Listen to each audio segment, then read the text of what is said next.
Congress party రాష్ట్ర నాయకులు పటాన్చెరు నియోజకవర్గ నేత శ్రీ నీలం మధు ముదిరాజ్ గారికి జన్మదిన శుభాకాంక్షలు. ముఖ్యంగా నిన్న బండి సంజయ్ గారు బహిరంగ సభను చూసి ఇటు కాంగ్రెస్ పార్టీ అటు బీజేపీ పార్టీల లాగు దడిచినట్టు పరేషానై నిన్న ప్రెస్ మీట్ పెట్టడం జరిగింది. అవాకులు చవాకులు, నేను అది చేసిన ఇది చేసిన, నేను అయోధ్యలో పోయి కరసేవ చేసిన. నేను ఒక్క విషయాన్ని అడుగుతున్నా బండి సంజయ్ను, నీ 5 సంవత్సరాల పీరియడ్లో ఒక్క బడి తీసుకొచ్చినవా లేక ఒక్క గుడి కట్టించినవా? ఈ 7 నియోజకవర్గాలలో ఎక్కడనన్నా నువ్వు బడులు తీసుకొచ్చినవా, గుడులు కట్టించినవా? నేను నీకు ఇదే సూటి ప్రశ్న అడుగుతున్నా.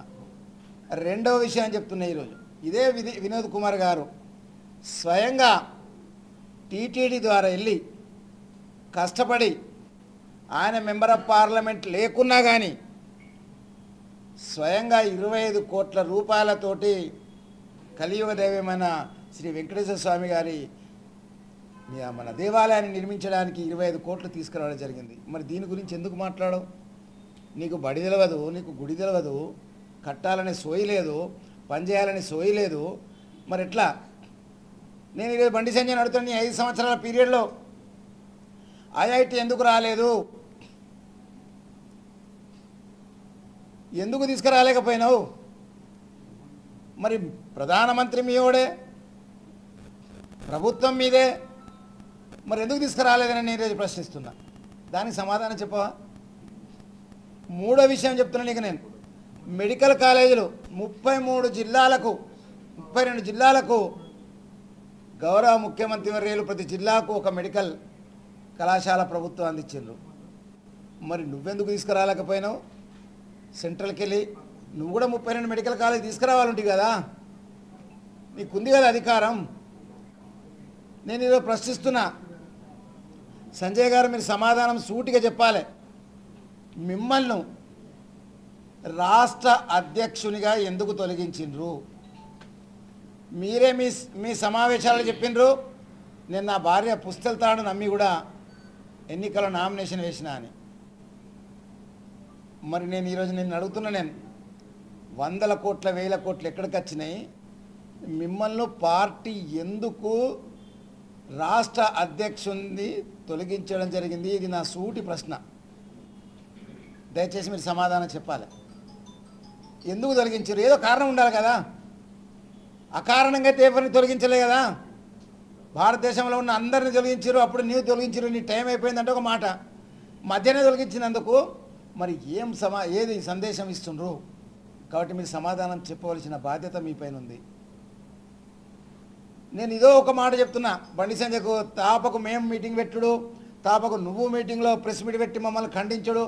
మేము మిమ్మల్ని ఖండించడం కాదు, నువ్వు కోరుకున్న కాడ నీకు నచ్చిన భాష హిందీయా, ఇంగ్లీషా, తెలుగువా, నీకు ఏ భాష వస్తుందో బహిరంగ చర్చకు ఇటు వినోద్ కుమార్ సిద్ధంగా ఉంటారు, మీరుండండి. మీ వాళ్ళు ఎవరన్నా ఉంటే ఇక మేము వచ్చేందుకు కూడా సిద్ధంగా ఉన్నాం. ఎందుకు ఈ పంచాయతీ ఊకే మీరు మమ్మల్ని తిట్టడం, మేము మిమ్మల్ని తిట్టడం? ఇదంతా కూడా ఒక రకంగా ప్రజలలో మంచి ఉద్దేశం పోతలేదు. కాబట్టి నేను ఏమంటున్నా, బహిరంగ చర్చ పెట్టుకుందాను కదా, అయిపోద్ది. ఇంకో మాట అంటాడు, 10 సంవత్సరాలు కరీంనగర్గా ఎంపీగా ఉండి, కరీంనగర్ 10 సంవత్సరాలు ఎంపీగా ఉన్నాయని పట్టుకొని నువ్వు నాన్ లోకల్ అంటాడు. నేను అడుగుతున్నా, నరేంద్ర మోడీ ఎక్కడ పోటీ చేస్తాడండి?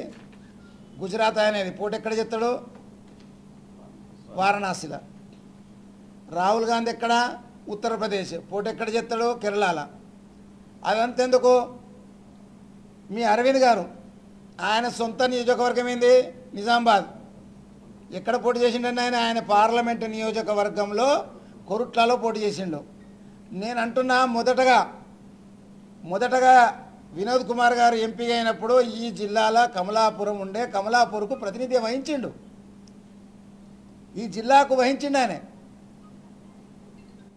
మళ్ళీ ఒకడు తెరపైకి తీసుకొస్తుండు, పరిశాన్ అవుతుండు. గెలిచేటట్లేదురా బైకి, ఇంత బ్రహ్మాండంగా మీటింగ్ అయింది. ఏదైనా చేయాలంటే నాన్ లోకల్, నేను బిడ్డ కరీంనగర్ బిడ్డ అంటుండు. మరి ఈయన బిడ్డ కదా, 10 సంవత్సరాలు ఎంపీగా చేసిండు ఈ జిల్లాకు. ఇలాంటి ప్రజలకు తప్పుదోవ పట్టించే కార్యక్రమాలు దయచేసి చేయకండి. ఎన్నికలలో మొన్న జరిగిన సమావేశం, బహిరంగ సభ ఒక మంచి మెసేజ్ ఇచ్చింది. ఎందుకు పార్లమెంట్లో భారతీయ రాష్ట్ర సమితి వాళ్ళు మెంబర్ ఆఫ్ పార్లమెంట్లు ఉండాలి. తెలంగాణ సాధించినప్పుడు బీఆర్ఎస్ ఎమ్మెల్యేలే కదా కొట్లాడింది, బీఆర్ఎస్లే కదా అడుగడుగున సమావేశాలను ఆపింది, కొట్లాడింది, కేసులు పెట్టించుకునేది ఎవరు? ఇదే బీఆర్ఎస్ ఎంపీలు.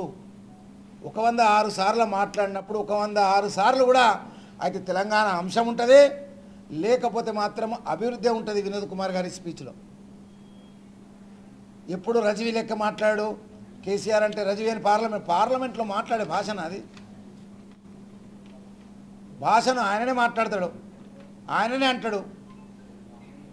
ఈరోజు నేను అడుగుతున్నా బండి సంజయ్ను, కాంగ్రెస్ పార్టీ ఈరోజు భారతీయ జనతా పార్టీ వీరిండి ఒకటా కాదా?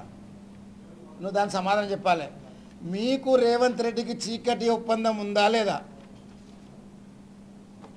కేవలం ఈ 2 పార్టీలు కలిపి భారతీయ రాష్ట్ర సమితిని ఇబ్బంది పెట్టాలనే ఒక కుట్రలో భాగంగా ఇవన్నీ ప్రయత్నాలు చేస్తున్నారు. కాబట్టి ప్రజలు గమనించి వీళ్ళ కుట్రలు తిప్పగొట్టవలసిన సమయం ఆసన్నమైంది. కాబట్టి నేను సూచన చేస్తున్న బండి సంజయ్కు, మళ్ళొక్కసారి ఆయనకు రిక్వెస్ట్ చేస్తున్నా ఏంటంటే, వెంటనే వినోద్ కుమార్ గారు సిద్ధంగా ఉన్నారు బహిరంగ సభకు, మన బహిరంగ చర్చకు. నువ్వు కూడా సిద్ధం ఉంటే దయచేసి నీకు నచ్చిన భాష, నువ్వు మెచ్చిన ప్లేసు ఏదన్నా డిసైడ్ చేసుకో, అక్కడికి వచ్చేందుకు సిద్ధంగా ఉన్నావు. లేదంటావు నీ తరపున ఎవరైనా నాయకులు వస్తే మా తరపున ఒక నాయకుని పంపుతాం. దయచేసి నేను ఛాలెంజ్ చేస్తున్నా, బండి సంజయ్ ఇలాంటి మాటలు మాట్లాడకు. భాష లేని మాటలు, భాష రాని మాటలు మాట్లాడితే అది ప్రజలు కూడా అసహించుకుంటారు. ఎన్నికలు అన్నప్పుడు ఒక మాట అన్నాడు ఆయన, స్వయం ప్రకటిత ఏంది మన మేధావి అన్నాడు. స్వయం ప్రకటిత అసలు ఏంది స్వయం ప్రకటన మేధావి అని నేను అడుగుతున్నా సంజయ్ను.